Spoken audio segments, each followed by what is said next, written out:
Hey everyone, and welcome back or welcome to the channel. It is Ford F-150 week here at Boston Autoblog, and we're taking a look at and living with this F-150 Tremor with a 3.5 liter twin turbocharged V6 engine. It has been a pleasant week, surprisingly. I'm not a pickup truck guy, but I've really enjoyed my time with this F-150. But one thing we haven't done yet is a fuel economy run, and that's exactly what we're going to do today. So, just give you guys a bit of a refresher here. What we have here out of the Ford F-150 Tremor, we have 11 inches of ground clearance, 33-inch all-terrain tires, a 3.5 liter twin turbocharged V6 engine producing 400 horsepower and 500 pound-feet of torque.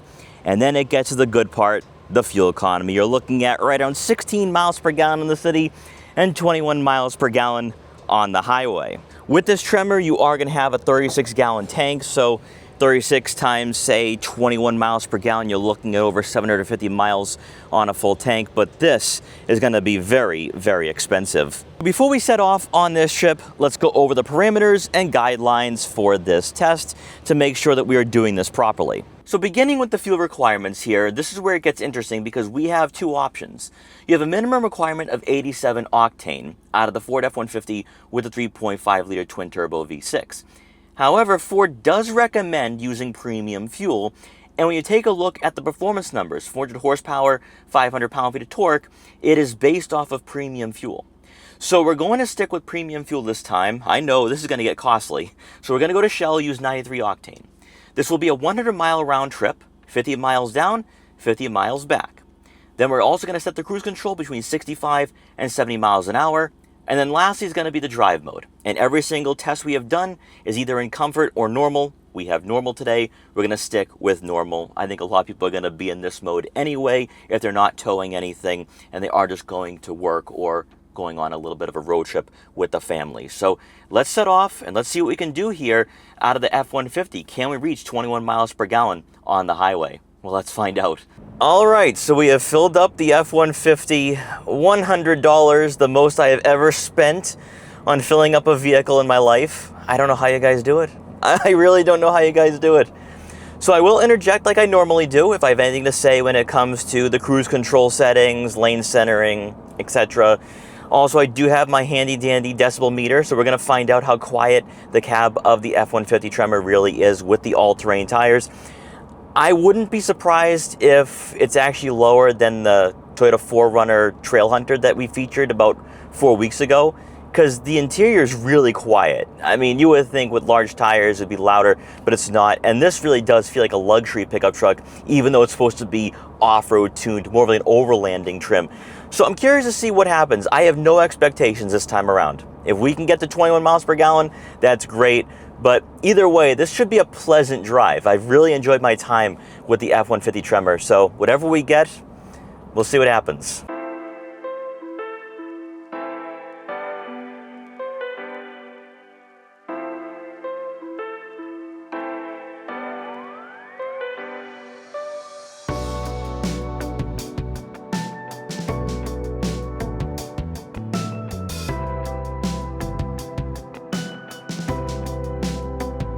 So I think we've been on the road long enough to use the handy-dandy decibel meter. And what I have here, I don't know if you guys can see it, is 68.2 decibels, which is really not that far off the 4Runner Trailhunter that we had featured a couple of weeks ago. The Trailhunter is an overlanding trim for the 4Runner and has the all-terrain tires, the large all-terrain tires, and it's slightly quieter here in the F-150. And that's one thing I have noted here during my time with this pickup truck. Yes, it's more expensive than the Lariat, more off-road tuned, but it's not undailyable, if that's even a word. It's not unsuitable. And that's where I think that if you have the money to go at around $75,000 for a well-equipped Lariat that you can spend 75 grand on, take a look at the Tremor. The Tremor gives you just a bit more in terms of that ground clearance, the off-road capability, and it's still dailyable. It's still family friendly.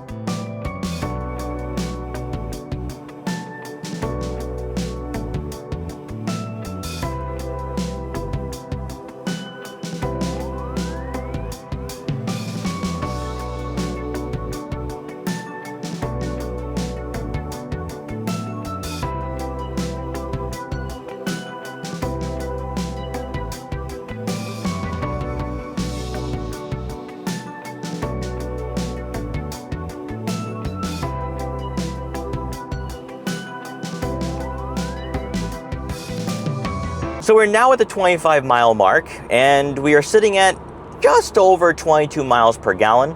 Remember, from the factory, or at least on paper, it's 21 miles per gallon on the highway, so we're kind of overachieving here. But I do think that these numbers will drop a bit, not only as we continue on heading towards our destination, but definitely going northbound, and traffic is rather steady, surprisingly, at not even 9 o'clock in the morning on a Saturday. Now, one thing I do want to point out here about the technology with the adaptive cruise control, more along the lines of the lane centering. So you have to have your hands on the steering wheel, but it doesn't sense that you have your hands on the steering wheel all the time. And that I really don't like. It should sense that my hands are on the steering wheel. They are on the steering wheel. So that is one thing, and I've seen this before with some manufacturers. The Toyota 4Runner was the exact same, where it just wasn't sensing that my hands were on the steering wheel, and my hands have been at 9 and 3 positions the entire time. You go to 10 and 2, it doesn't matter. So that's one thing that I really don't like about this particular system that Ford's using, at least what we have here without Blue Cruise. But that's just one thing I wanted to note here.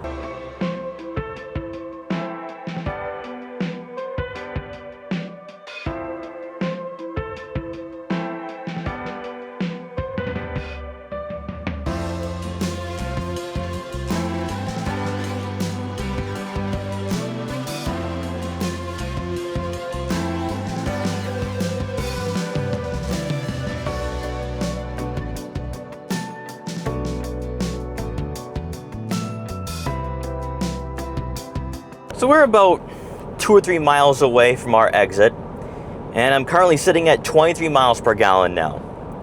I can say with absolute certainty, we're not going to get any better than this the rest of the drive. Not to our destination, not on our way back. So enjoy the 23 miles per gallon while it lasts. But this falls right in line with what I saw on the forums, where people would use 93 octane or premium, and they got slightly better fuel economy than on 87 octane. But either way though, 23 miles per gallon is still, I guess, okay for this market, but still abysmal in the grand scheme of things. But my main takeaway though is going to be the adaptive cruise control and just what we have here in terms of the tech, because I gotta be honest, it's far more hands-on. And all right, we don't have Blue Cruise, this is not fully autonomous, so I'm not demanding that. I'm not expecting that. However, it's not a system in which you can just kind of lay back and not care and let the vehicle do its work.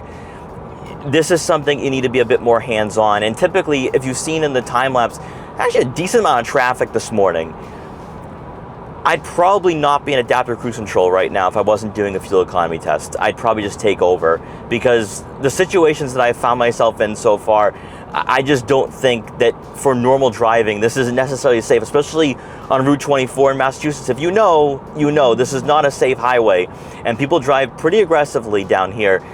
So typically I would not be in adaptive cruise control. It does fine. It would do great on, like, say, the Mass Pike or on a larger highway.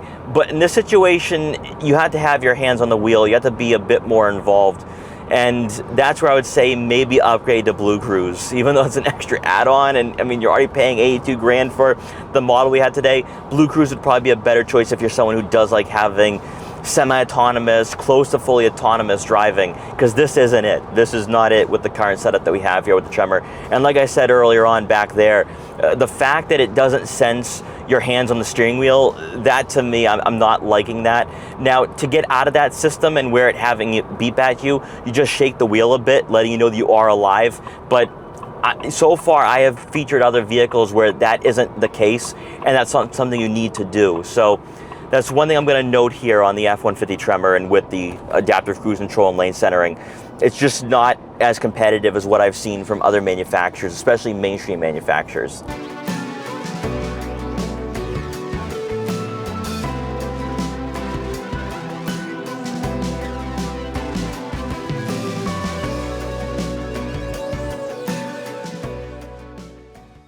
We've officially made it to the halfway point on our test, and the Ford F-150 Tremor with the 3.5-liter twin-turbocharged V6 is currently averaging 23 miles per gallon.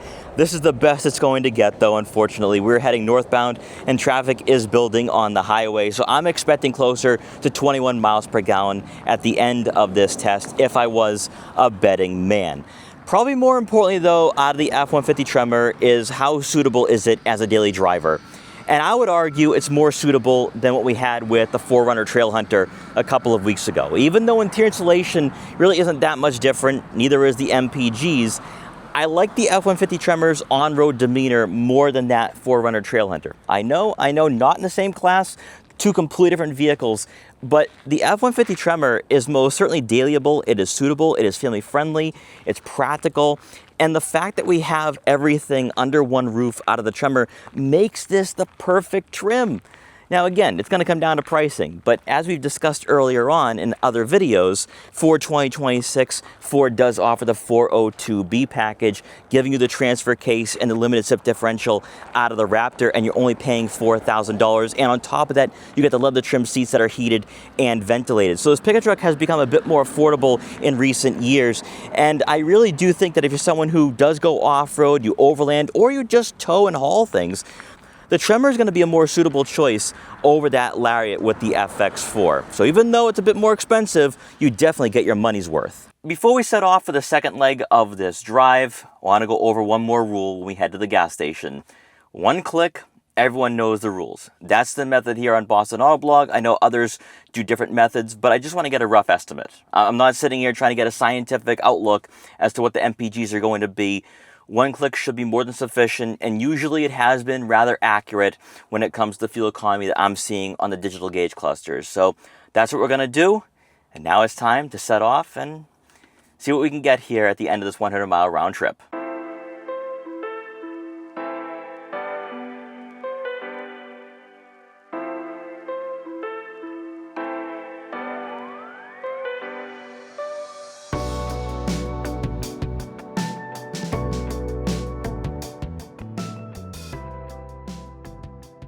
Usually on these MPG runs, I give you guys a final thought for the vehicle I am testing.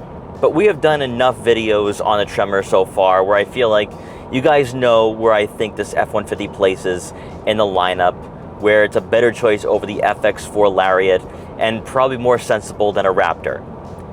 This week, my thoughts are a bit more profound, and that's for the full-size pickup truck market in general.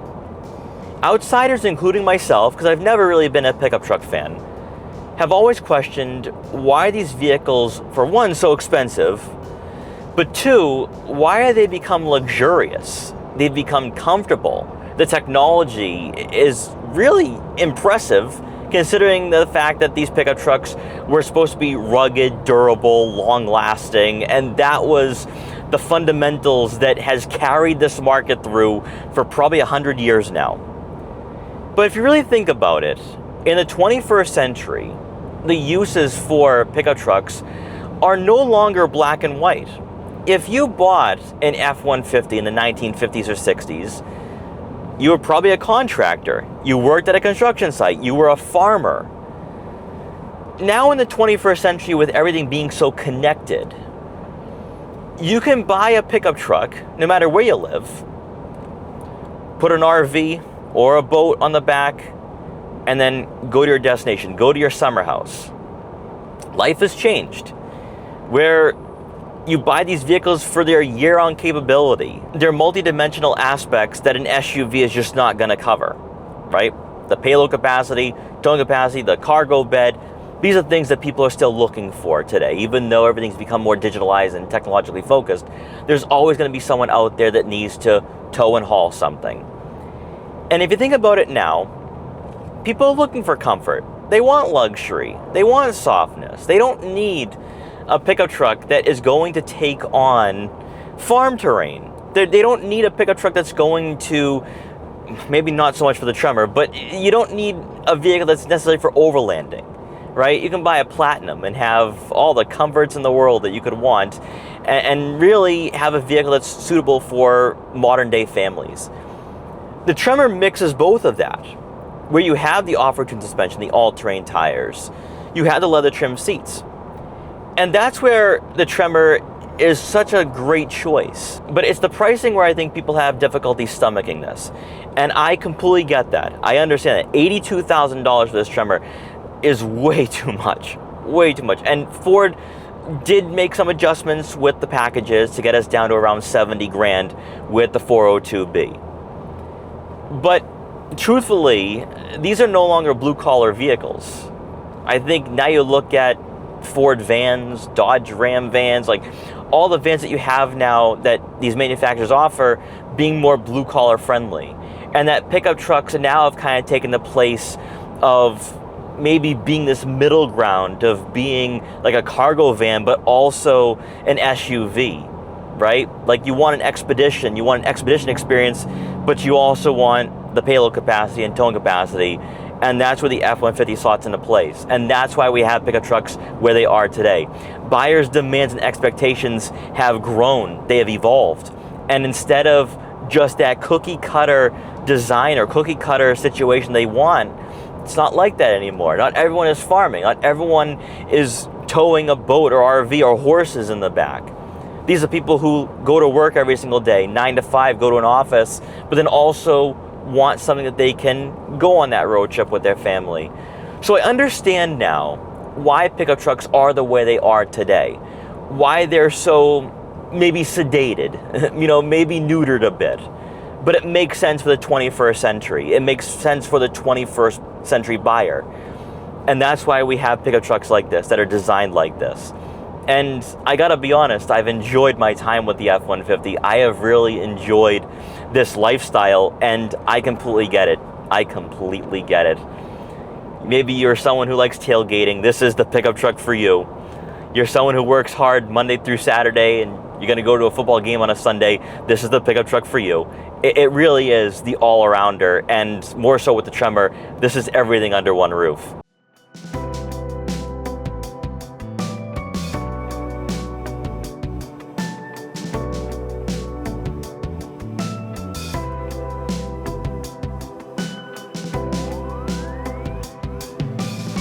So we have now hit the 75-mile mark on this 100-mile round trip, and I'm currently sitting at 22.5 miles per gallon.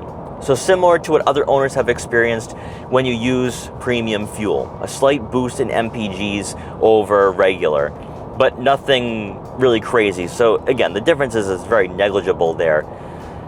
However, you don't want to see that dip below 21 miles per gallon on the highway. This is already a gas guzzler, so anything above that is a plus. I do think though that continuing going northbound and in traffic, we're going to see this number drop a little bit at around 22 miles per gallon. But still though, even at that point, it's not that bad. It really isn't. So even though I'm not trying to make a statement here by doing this fuel economy run, we're not hypermiling it, in real world testing in moderate traffic, to hit even 22 miles per gallon, I think is pretty good. Also, one thing I haven't pointed out yet on this trip is that I do have the climate control on, but it's at its lowest setting, fan speed's at its lowest, so I don't think that's really playing a role here on this test. And thankfully, it's really not that hot outside, despite the fact that it is late July. So I'm very thankful for that one. But honestly, this just adds another dimension to the ownership experience of the Tremor. That, okay, it's still less than what you're going to find out of a Lariat and trims that are not off-road tuned with an off-road tuned suspension and all-terrain tires, but at least what I'm experiencing right now is not too far off, because on other trims, you look at 24 miles per gallon on the highway, so slight decrease there. So you're not going to be sitting there thinking, oh my gosh, I'm paying that much more at the pump compared to a Lariat. I should have went with the Lariat. No, I mean, I think if you're someone who's seriously looking at the Tremor, go for it with the approach and departure angles and all the goodies that you get here out of this trim. It's totally worth it. It's just the pricing that I think a lot of you are going to get past, and including myself, I just can't stomach 82 grand for this, especially when you have the Raptor coming in at like 78,000. So again, it's for the 2026 model where Ford did fix that, and that's where I think this pickup truck seems to be a better choice now than a couple of years ago. But there are some aggressive incentives out there right now from Ford dealers where you can get this, even a 2025 model, at around 70 grand. They're discounting these big time, so you can get a really good deal. And I just think that right now, for the 2026 model, it's even better where you're not paying $11,000 for the 402A. One click, everyone knows the rules. All right, so we have completed this 100-mile round trip. It is time to do some math. 100 divided by 4.31 equals 23.2 miles per gallon. That's almost identical to what I just saw on the digital gauge cluster. Now, this trip is 99 miles. So if we want to be a bit more scientific, a bit more accurate, let's do 99 divided by 4.31 equals 22.9. Again, 23 miles per gallon. So we have averaged 23 miles per gallon on this trip with the F-150 Tremor. We overachieved using 93 octane. And like I've said numerous times today, that is similar to what other owners are experiencing as well. I had the AC on, somewhat warm. It's in the summertime. I'd be curious, I kind of want to redo this test again, to do 87 octane, because would it be closer to 21 miles per gallon? Either way though, it hit its marks, it did what it was supposed to, and no complaints from me on this one. I mean, 23 miles per gallon, that is not far off the Toyota 4Runner Trailhunter we featured a couple of weeks ago, and that was a similar vehicle, just a body-on-frame SUV, not a pickup truck. But honestly, this seems rather reasonable. Guys, thank you so much for joining me today on this video. Please like, comment, share, and subscribe for more. And I will see you guys next time.